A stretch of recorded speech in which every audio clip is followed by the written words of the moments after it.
Bismillahirrahmanirrahim. Elhamdülillahi Rabbil alemin.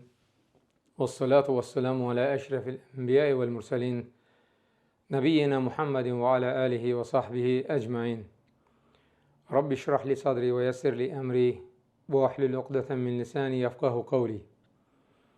Əziz müsəlman qardaş və bacılarım, söz verdiyimiz kimi sual-cavab rubrikasına başlayırıq. Verdiyiniz suallara bacardığımız qədər, bildiyimiz qədər imkan daxilində mütəmadi olaraq cavablar verəcəyik, inşallah. Sual-cavaba başlamamışdan əvvəl Peyğəmbərimiz sallallahu aleyhi və səlləmin bizə öyrətdiyi dua ilə hamımızın adından Allaha dua edib deyirəm. Allahümmə enfa'nə bimə alləmtənə və allimnə mə yənfəunə və zidnə ilmə. Allahım, bizə öyrətdiklərini bizim üçün faydalı et, bizə faydalı elm öyrət və bizim elmimizi artır. Sizin kanala ünvanladığınız suallardan təxminən 30-una cavab verəcəyik. Sonra yenə davam edəcək, inşallah. Birinci sual verilir ki, Allah subhanahu wa ta'ala insanları şirk məsələsində cəhalətini qəbul etmədiyi halda siz, yəni biz, onların cəhalətini necə qəbul edə bilərsiniz? Sadəcə la iləhə illallah dediklərinə görə. Və bununla yanaşı şirkin bütün çeşidlərini etdikləri halda onları müsəlman adlandırırsınız. Demək, cəhalətin üzürlü olub olmaması barədə ayrıca dərsimiz var. Onu kanalımızda axtarıb, tapıb dinləyə bilərsiniz. Lakin qısa şəkildə bildirim ki, Allah s.ə.v. İsra surəsinin 15-ci ayəsində buyurur: وَمَا كُنَّ مُعَذَّبِينَ حَتَّى نَبْعَثَ رَسُولًا وَمَا كُنَّ مُعَذِّبِينَ حَتَّى نَبْعَثَ رَسُولًا. Biz elçi göndərməmiş heç bir ümmətə əzab vermirik. Bu dəlildir ki, hər hansı bir şirk edən, küfr edən kimsəyə əzab verilməsi üçün hüccət qaldırılmalıdır. Yəni, haqq ona çatmalıdır. Haqq ona çatmayıbsa, o fitrət əhli sayılır.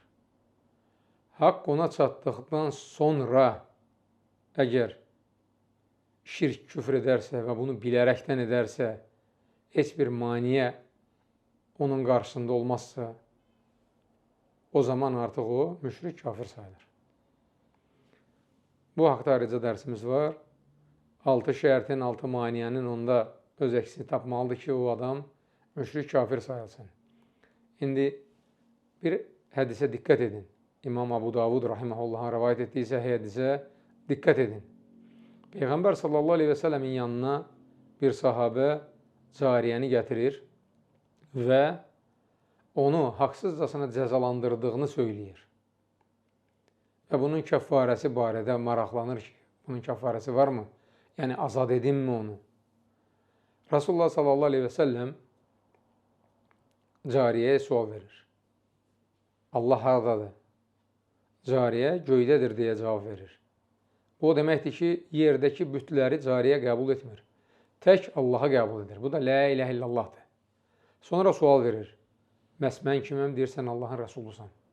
Bu da şəhadətin ikinci tərəfidir. La iləhə illallah, sonra Muhammedun Rasulullah. Bu şəhadəti dili ilə gətirən, qəlbi ilə onu təsdiq edən, qəbul edən kimsəni Peyğəmbər sallallahu aleyhi ve sellem görün hədisdə nə deyir? Onun ağasına deyir ki, onu azad et, çünki o mömindir. Dili ilə şəhadəti gətirdi və qəlbi ilə də bunu qəbul etdi. Artıq mömindir. Həmçinin İmam Buxari rahiməhullahın rəvayət etdiyi hədisdə, məşhur hədisdir, Usəmə radiyallahu anh cihadda bir müşriki məğlub edir, qılıncını əlindən yerə salır və onu öldürmək istəyəndə müşrik la iləhə illallah deyir. Lakin Usəmə buna baxmayaraq onu öldürür.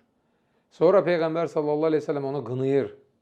Deyir, məyər sən onun qəlbini açıb baxmışdın ki, o bunu qəlbən deyir, yoxsa yox? Qiyamət günü buna görə Allahın qarşısında nə cavab verəcəksən? Sərt şəkildə Usaməni qınayır. Bu bir neçə dəlildir. Bundan əlavə neçə dəlillər var.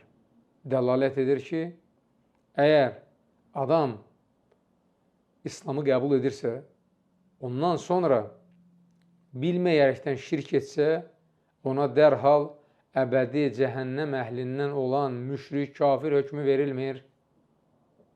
Hüccət qaldırılmalıdır. İslam şəriətinin buyurduğu qayda qanun budur.